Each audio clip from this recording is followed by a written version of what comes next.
Hello বন্ধুরা, আপনারা সবাই হয়তো উইচ বা ডাইনি সম্পর্কে কোথাও না কোথাও পড়েছেন বা শুনেছেন। কিন্তু কেমন হবে যদি সে উইচ বা ডাইনি এমন এক দুনিয়া থেকে আসে যাকে শয়তান বা লুসিফারের দুনিয়া বলা হয়, আর সে পৃথিবীতে শুধুমাত্র এই জন্যই আসতে চায় যেন পৃথিবীতে এমন এক মহামারী ডেকে আনবে যার ফলে মানবজাতি ধ্বংস হয়ে যাবে। তার সাথে সে পবিত্র বই পুড়িয়ে ফেলবে, যার মাধ্যমে শয়তানদের পৃথিবীতে আসতে বাধা দেওয়ার শেষ উপায় ছিল। তাহলে চলুন এই মুভিতে এমন এক উইচের কাহিনী দেখব যে শয়তানের সবথেকে ভয়ঙ্কর রূপের পাশাপাশি সেই পৃথিবীতে রাজ করতে আসে।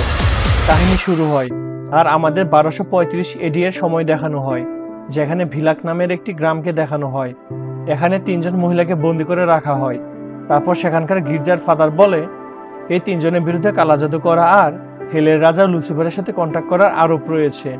3জন মহিলা বলে যে আমরা এমনটা কেউই করিনি, কারণ ওই সময় শয়তানের সাথে কন্ট্রাক্ট করা বা কোনো সন্ধি করা দণ্ড শুধুমাত্র মৃত্যু।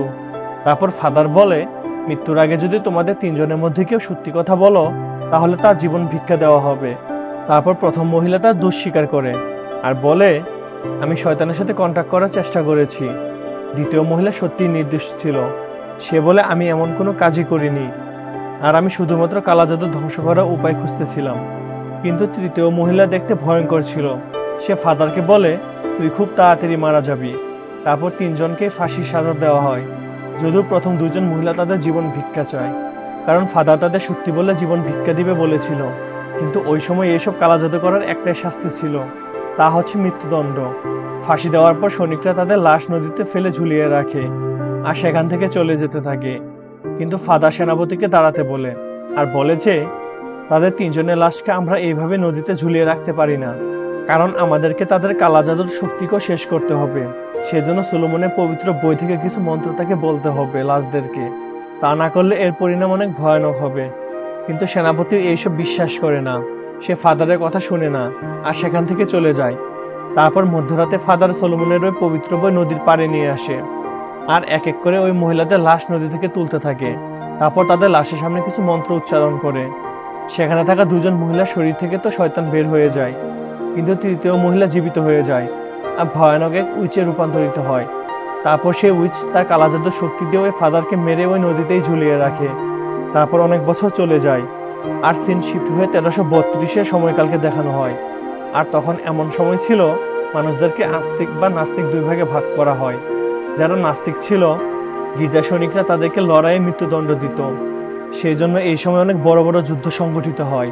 তারপর 2জন সৈনিককে দেখানো হয়, একজনের নাম রেহমান আর একজনের নাম ফেলসন। তারা 2জনে অনেক ভালো বন্ধু আর তারা 2জনেই 2জনের অনেক খেয়াল রাখত। তারা 2জন গির্জার সৈনিকদের হয়ে যুদ্ধে অনেক বাহাদুরি দেখায়। অনেকগুলো যুদ্ধে তারা একসাথে বিজয়ী হয়েছে আর অনেক বীরত্বের পরিচয় দিয়েছে। তারপর 1344 এডিতে তারা সামিরিয়াতে হামলা করে। গির্জার সৈনিকদের সাথে তারা 2জনও এখানে গণহত্যা করে। কিন্তু খুব তাড়াতাড়ি তারা সবাই বুঝতে পারে যে তাদের বিরুদ্ধে লড়াই করা সৈনিকরা আর কেউ না, বরং সাধারণ মানুষ আর বাচ্চারা ছিল। আর এইটা তারা তখন জানতে পারে যখন রেহমানের তলোয়ার একটি মেয়ের শরীরে ঢুকে। তারপর যখন তারা তাদের চারপাশে মহিলা আর বাচ্চাদের লাশ দেখে, তাদের মনে এটার গভীর প্রভাব ফেলে। আর এই সব কিছুর জন্য তারা তাদের লিডারকে দোষী ভাবে, কারণ সে জেনে বুঝে তাদের দিয়ে হত্যাকাণ্ড চালিয়েছে। রেহমান বলে আমি মহিলা আর বাচ্চাদের মারার জন্য এই যুদ্ধে অংশ নেইনি, আর ধর্মের নামে নিরপরাধ মানুষদের হত্যা করতে পারবো না। তারপর তাদের লিডারের সাথে তর্ক হয় আর তারা 2জন সেখানে সবাইকে রেখে চলে যায়। তারা তাদের দেশে ফিরে যায়। তারা গির্জার নিয়ম না মেনে চলে গিয়েছিল, তাই তারাও অপরাধী। তাদেরকে লুকিয়ে লুকিয়ে থাকতে হয়, কারণ খ্রিস্টানরা তখন পৃথিবীতে রাজত্ব করছিল আর তাদের নিয়ম অনেক কড়া ছিল। আর তাদের নিয়ম না মানা সবথেকে বড় অপরাধ, এর শাস্তি শুধুমাত্র মৃত্যুদণ্ড। অন্যদিকে তারা স্ত্রী এড়িয়ে দিয়ে সমুদ্র পাড়ে হাঁটতে থাকে। তারপর তাদের রাস্তায় তারা জঙ্গলের মাঝখানে একটি ঘর দেখতে পায়। তারা সাহায্যের জন্য ঘরের ভেতরে আসে, কিন্তু তারা যা দেখে সেটা দেখার পর তারা অবাক হয়ে যায়। ওই বাড়ির মালিক স্বামী স্ত্রী 2জনে একটা মারাত্মক অসুখে ভুগছিল আর তাদের 2জনের অবস্থা খুবই খারাপ ছিল। স্টেরিয়ার গ্রামকে তাদের কাছে একটু অদ্ভুত মনে হয়, কারণ এখানকার সকল মানুষ কোনো কারণে অনেক আতঙ্কে ছিল। আর মৃত মানুষদের লাশগুলো তারা দাফনও করতো না, বরং তাদেরকে একটা জায়গায় জমানো হচ্ছিল। সেখানকার অনেক মানুষ বাঁচার আকুতি মিনতি করছিল এবং অনেক মানুষ নিজের শরীরেই আঘাত করছিল। অন্যদিকে রেহমান আর ফেলসন এই গ্রামে নতুন, আর এখানে কি চলছে সবকিছু তাদের ধারণার বাইরে।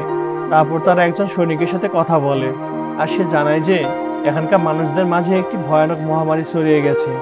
এই মহামারীর কারণে এখানকার মানুষদের শরীর পুড়ে যাওয়ার মতো ফোড়া হতে থাকে। আর এই মহামারী বিগত 3 বছর ধরে বিশাল আকার ধারণ করেছে। আর সে এটাও বলে যে এই মহামারীর কারণে তার পুরো পরিবারের মানুষ মারা গেছে। তারপর তারা দুজনেই জায়গা থেকে কিছু জিনিস কিনছিল, কিন্তু তাদের তলোয়ার একজন সৈনিকের নজরে পড়ে যায়। সে তাদের দুজনকে চিনতে পারে। তারপর যখন তারা দুজনে গ্রাম ছেড়ে চলে যেতে থাকে, সেখানকার সৈনিকরা তাদের ঘিরে ফেলে, তাদের দুজনকে ধরে তাদের বাদশার সামনে নিয়ে আসে। তারপর দেখা যায় বাদশাহ ওই ভয়ঙ্কর মহামারীর শিকার হয়েছে। বাদশাহ রেহমান আর ফেলসনের সম্পর্কে সবকিছুই জানে। তারা দুজন অনেক শক্তিশালী বীরযোদ্ধা, কিন্তু তারা গির্জা নিয়ম অমান্য করেছে। তারপর বাদশাহ বলে এই মহামারী হেল থেকে এসেছে, যাকে একটি মেয়ে এই পৃথিবীতে নিয়ে এসেছে, আর তাকে আমরা বন্দি করে রেখেছি। তারপর বাদশাহ আরো বলে যে এই মহামারীর ওষুধ আর উপায় সলোমনের পবিত্র বইয়ে রয়েছে, কিন্তু সেই বই জেব্রিকে রয়েছে। সেই জন্য ওই ডাইনিকে জেব্রিক নিয়ে যেতে হবে। আর সেখানকার লিডার এটা সিদ্ধান্ত নিবে যে এই উইচের সাথে কি করা হবে। আমাদের সৈনিকরা এটা করতে পারবে না, কারণ তাদের উপর মহামারীর প্রভাব তাড়াতাড়ি দেখা দিচ্ছে। তারপর বাদশাহ বলে তোমরা দুজন যদি আমাদের এই কাজটি করে দাও, তাহলে তোমাদের দুজনের উপর গির্জা থেকে তোমাদের বিরুদ্ধে সকল অপরাধ ক্ষমা করে দেওয়া হবে। কিন্তু রেহমান এই কাজ করতে মানা করে দেয়, কারণ তার মনের মধ্যে এখনো সে নিষ্পাপ মহিলা আর বাচ্চাদের মৃত্যুর কষ্ট ছিল। এটা শুনে বাদশাহ অনেক রেগে যায় আর তাদের দুজনকে কারাগারে বন্দি করে রাখে। ওই কারাগারে সেই উইচ মেয়েটিও ছিল, তাকে দেখে উইচ মনে হয় না। তারপর যখন ওই উইচ মেয়েটির ক্ষতের জন্য রাতে কান্না করতে দেখে, রেহমানের খারাপ লাগে। মেয়েটির কান্না দেখে রেহমান বাদশাহ প্রস্তাবে রাজি হয়। স্টেরিয়া থেকে জেব্রিক যাওয়ার রাস্তা 7 দিনের সফর ছিল। তাদের সাথে যাওয়ার জন্য সেখানকার যাজক আর একজন সৈনিক যোগ দেয়। তাদের কাছে ওই জায়গার কোনো আইডিয়া ছিল না, শুধুমাত্র একটি ম্যাপ ছাড়া। কিন্তু রেহমান নকশায় বিশ্বাস করে না। তাদের এমন একজন মানুষ লাগবে যে এর আগে সেই জায়গায় গিয়েছে। তারপর তারা একজন বন্দি আসামিকে খুঁজে পায় যে তাদের সাহায্য করবে, কারণ সে 9 বছর আগে ওই জায়গায় গিয়েছিল আর সম্পূর্ণ রাস্তায় তার চেনা জানা। তারা মোট 5 জন হয় আর উইচকে একটি খাঁচায় বন্দি করে তাকে নিয়ে যেতে থাকে। কিন্তু কারোর কাছে ওই মেয়েটিকে উইচ মনে হয় না, শুধুমাত্র ওই যাজক ছাড়া, কারণ শুধু সেই জানে মেয়েটি কতটা ভয়ঙ্কর একটা উইচ। অন্যদিকে স্টেরিয়ার একটি ছেলেকে দেখানো হয় যে তাদের সবাইকে ফলো করছিল, কারণ সেই ছেলেটিও ওই জায়গায় যেতে চায়। ছেলেটি রেহমানকে বলে যখন আপনাদের কাজ শেষ হবে তখন আপনি আমাকে একজন যোদ্ধা হতে সাহায্য করবেন। কিন্তু রেহমান তাকে সেখানে নিয়ে যেতে রাজি হয় না। তারপর ফেলসন তার তলোয়ারবাজির পরীক্ষা নেয় আর সে অনেক ভালোভাবে পাশ করে। এটা দেখে রেহমানও খুশি হয় আর তাকে সাথে নেওয়ার জন্য রাজি হয়। তারপর রাত হয়ে গেলে তারা সবাই এক জায়গায় বসে থাকে আর একজন একজন করে ওই উইচকে পাহারা দেয়। প্রথমে একজন সৈনিক তাকে পাহারা দিবে, তারপর সে সবাইকে তার মারা যাওয়া মেয়ের কাহিনী বলতে থাকে। কিন্তু এই কথাগুলো উইচ শুনছিল আর উইচকে ওই সৈনিকের মেয়ের মতোই মনে হয়, তাই সে ওই উইচকে মুক্ত করতে যায়। কিন্তু উইচ তার হাত বের করে সৈনিককে টেনে ধরে। সৈনিককে বাঁচানোর জন্য ওই যাদক সামনে আসে, কিন্তু উইচ তাকেও আঘাত করে। তার গলায় খাঁচার চাবি ছিল, যা উইচ নিয়ে তালা খুলে সেখান থেকে পালিয়ে যায়। তাদের শব্দ শুনে রেহমান আর ফেলসন ঘুম থেকে জেগে ওঠে, কিন্তু ততক্ষণে ওই উইচ সেখান থেকে পালিয়ে গেছে। ওই জায়গার পাশে একটি গ্রাম ছিল যেখানে উইচ লুকিয়েছিল। সবাই তাকে ধরার জন্য তার পেছনে যায়, কিন্তু কেউ তাকে ধরতে পারে না, কারণ সে বারবার অদৃশ্য হয়ে যাচ্ছিল। অন্যদিকে ওই সৈনিক সেখানে তার মারা যাওয়া মেয়েকে দেখতে পায়, যার শারীরিক অবস্থা অনেক খারাপ ছিল আর সাহায্যের জন্য তার বাবাকে ডাকছিল, কিন্তু সে তার মেয়ে ছিল না। বাস্তবে এইসব দৃশ্য ওই উইচ তাকে দেখাচ্ছিল, কিন্তু সৈনিক এইসব সত্যি ভাবতে থাকে আর তার মেয়ের পেছনে যেতে থাকে। অন্যদিকে ওই ছেলে তলোয়ার হাতে নিয়ে রাখে যে তাদের সাথে এসেছিল। সৈনিকটি ছেলেকে দেখতে পায় না আর তার তলোয়ার সৈনিকের পেটে ঢুকে যায়। এটা দেখে রেহমান অবাক হয়ে যায়, কেননা একজন সৈনিক এইসব কেন দেখতে পেল না। ওই উইচ তাকে মিথ্যে ভিশন দেখাচ্ছিল আর তার পিছনে যেতে যেতে ওই সৈনিকটাই মারা যায়। সৈনিকটি মারা যাওয়ার পর তারা আবারও উইচকে খুঁজে পায় আর বন্দি করে নেয়, যেখানে মেয়েটি অনেক রিকোয়েস্ট করে যেন তাকে ছেড়ে দেওয়া হয়। ওই মেয়েকে আবারও খাঁচায় বন্দি করে রাখা হয়। তারপর ওই ফাদার তাদের বোঝাতে থাকে যেন কেউ তাদের মনের কথা শেয়ার না করে, কেননা এই উইচ সেই সব দৃশ্য আমাদের বিরুদ্ধে ব্যবহার করতে পারে। উইচ আমাদেরকে অদ্ভুত জিনিসও দেখাতে পারে আর আমাদের নিজেদের মধ্যে লড়াই করাতে পারে। তাদের সফরের সময় তারা পাহাড়ের ভয়ানক রাস্তা দিয়ে যেতে থাকে, কিন্তু রাস্তার সামনে একটি পুরনো দিনের রশি দিয়ে বাঁধা পুল ছিল যা তাদের পার করতে হবে, এবং সেই পুলটি দেখতে একদম ভঙ্গুর মনে হতে থাকে। তাদের সাথে অনেকগুলো ঘোড়া আর একটি খাঁচা ছিল যেখানে উইচ বন্দি ছিল, যা লোহার তৈরি ছিল। কিন্তু এইসব ভারী জিনিস নিয়ে ওই পুল পার হওয়া অনেক বেশি বিপজ্জনক হবে। তারপর তারা এক এক করে পুলটি পার হয়। সর্বশেষ ওই খাঁচাইবন্দি উইচকে অনেক কষ্টে পার করানো হয়। পারাপার হওয়ার পরে পুলটি ছিঁড়ে নিচে পড়ে যায়। তারপর তারা সবাই একটি ঘন জঙ্গল দিয়ে যেতে থাকে। এই জঙ্গলকে অভিশপ্ত মনে করা হয়, কারণ এর আগে কেউ এই জঙ্গলে এসে জীবিত ফিরতে পারেনি। এই জঙ্গলটি অনেক বেশি ভয়ঙ্কর ছিল, আর রাত পার করার জন্য তারা ওই জঙ্গলেই থেকে যায়। তাদের কোনো রাস্তা নজরে আসে না। আর ওই আসামি রাতে ঘুমাতে পারে না, কারণ যখনই সে ঘুমাতে চায় চোখ বন্ধ করতেই সে ভয়ানক স্বপ্ন দেখতে পায়। আর এইসব ওই উইচ করছিল। তারপর ওই আসামি তার বন্দুক নিয়ে ওই উইচকে মারতে যায়, কিন্তু রেহমান তাকে এমনটা করতে বাধা দেয়। তারপর কয়েকদিন এই জঙ্গলে ঘোরার পরও যখন তারা কোনো রাস্তা খুঁজে না পায়, রেহমানের অনেক রাগ হতে থাকে।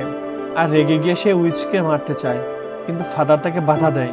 তারপর ফেলসন বলে, আমাদের গন্তব্য ওই পাহাড়ে চড়ে খুঁজে পেয়েছি বন্ধু, আর ওই জেব্রিক সেখানেই আছে। উপরে আসার পর তারা গেটে অনেকবার নক করে, কিন্তু অনেক সময় হয়ে যাবার পরও কেউ গেট খুলে না। সেই জন্য ওই ছেলেটি দেওয়ালের উপরে উঠে গেট খুলে দেয়, কিন্তু রাস্তাঘাট আর চারদিক একদম জনমানব শূন্য ছিল। তারপর তারা ওই গির্জায় যায়, কিন্তু সেখানকার দৃশ্য আরো বেশি ভয়ানক ছিল। এইসব দেখে ফাদার হতাশ হয়ে যায়, কারণ সেখানকার সবাই ওই মহামারীর শিকার হয়ে গেছে। সবাই ভাবতে থাকে এমন জায়গায় শয়তানের প্রভাব কিভাবে পড়তে পারে। সেখানকার সবাই একইভাবে মারা গেছে। তারা একটি বই লিখছিল। তারা সবাই সলোমনের পবিত্র বইয়ের কপি বানাচ্ছিল। আর আসল বই তো একটাই, যা আমাদের কাছে ছিল, যেখানে এই মহামারী আর ওই শয়তানের শক্তিকে ধ্বংস করা অনেকগুলো মন্ত্র ছিল। তারা এখানে অনেক আশা নিয়ে এসেছিল। তারপর ফাদার বলে, এখন সলোমনের এই পবিত্র বই আমাদের সর্বশেষ আশার আলো। রেহমান ফাদারকে বলে, এখানকার সবাই দুর্ভাগ্যজনিত কারণে মারা গেছে, আর এখন আপনি আমাদের শেষ ভরসা। আপনি আমাদেরকে এই বিপদ থেকে বাঁচাতে পারেন। তারপর ফাদার বই খুলে মন্ত্র উচ্চারণ করা শুরু করেন, কিন্তু এই মন্ত্রের কোনো প্রভাব উইচের মধ্যে দেখা যায় না, আর তার কণ্ঠ পুরুষের মতো হয়ে গিয়েছে। তারপর সে রেহমানের মনের মধ্যে সব খারাপ চিন্তা সবাইকে বলতে শুরু করে।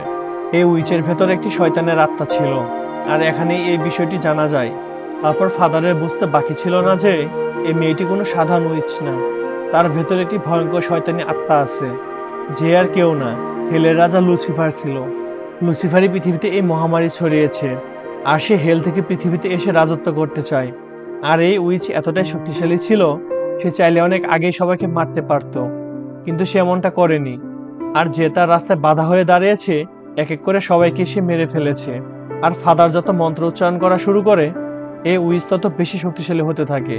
তারপর সে তার আসল রূপে আসে, আর তার খাঁচাকে আগুনে পুড়িয়ে বাইরে বের হয়ে আসে। সে ফাদারের উপর আক্রমণ করে, কিন্তু ফাদারের কাছে একটি হোলি ওয়াটার ছিল। ফাদার সেই হোলি ওয়াটার উইচের শরীরে ছুঁড়ে দিতেই সে সেখান থেকে উড়ে চলে যায়। ফাদার বলে, আমার আরো বেশি এই হোলি ওয়াটারের প্রয়োজন। তারপর তারা সবাই গির্জার ভেতরে যায়। ভেতরে গিয়ে তারা অনেকগুলো হোলি ওয়াটার একত্রিত করে। তারপর ফাদার আবারও মন্ত্র পড়া শুরু করেন। এই মন্ত্র কোনো উইচের জন্য না, বরং এখন মন্ত্র শয়তানের জন্য উচ্চারণ করা হচ্ছে। যখনই শয়তানের জন্য নতুন মন্ত্র পড়া শুরু করে, গির্জায় মারা যাওয়া সকল ফাদারের শরীরে শয়তানের একটি করে আত্মা প্রবেশ করে। তারপর তারা সবাই জীবিত হয়ে রেহমান আর তার সাথীদের সাথে লড়াই করতে থাকে। রেহমান আর তার সাথীরা শয়তান ফাদারদের মারতে থাকে। তারপর শয়তান ফাদাররা সলোমনের পবিত্র বই পুরাতে শুরু করে, আর সেই ফাদারকেও মেরে ফেলে। তারপর সেই ছেলেটি সলোমনের বইটি তুলে নেয় আর মন্ত্র উচ্চারণ করা শুরু করে। আর অন্যদিকে রেহমান আর ফেলসন ওই শয়তানের সাথে লড়াই করতে থাকে, কিন্তু শয়তান ফেলসনকে জড়িয়ে ধরে তাকে পুরোপুরিভাবে আগুনে পুড়িয়ে ছাই বানিয়ে দেয়। তারপর রেহমান শয়তানের ডানায় ছুরি ঢুকিয়ে দেয়, আর শয়তানও রেহমানকে মারতে থাকে। অন্যদিকে সেই ছেলেটি তার মন্ত্র উচ্চারণ সম্পন্ন করে। তারপর এই শয়তানের শরীরে আগুন লেগে যায়, আর সে পুড়তে থাকে। আর এইভাবে শয়তান সম্পূর্ণভাবে আগুনে পুড়ে আবারও পৃথিবী থেকে হেলে চলে যায়। তারপর সেই মেয়েটিও শয়তানের কবল থেকে মুক্তি পেয়ে যায়। রেহমান ওই ছেলে কাইকে এই মেয়ের দেখাশোনা করতে বলে। তারপর সকালবেলা কাই তাদের তিনজনের ফিনারেল সম্পন্ন করে এবং চলে যাবার আগে মেয়েটি বলে, আমি জানি না তোমরা কারা, কিন্তু আমার এই নতুন জীবন তোমাদের দান। আমি তা সারা জীবন মনে রাখবো। যাওয়ার সময় কাই সলোমনের ওই পবিত্র বইটি সাথে নিয়ে যায়। আর দেখতে দেখতে অস্ট্রেলিয়া গ্রাম থেকে ওই মহামারী সম্পূর্ণভাবে চলে যায়, আর সবাই সুস্থ হয়ে যায়।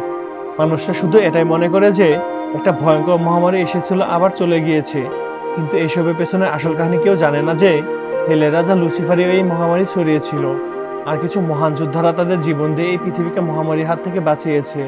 আর এখানে এই মুভিটি শেষ হয়। বন্ধুরা, এক্সপ্লেনেশনটি কেমন লেগেছে কমেন্টে জানাবেন, আর আমার চ্যানেলে নতুন হয়ে থাকলে চ্যানেলটি সাবস্ক্রাইব করে দিবেন। ধন্যবাদ।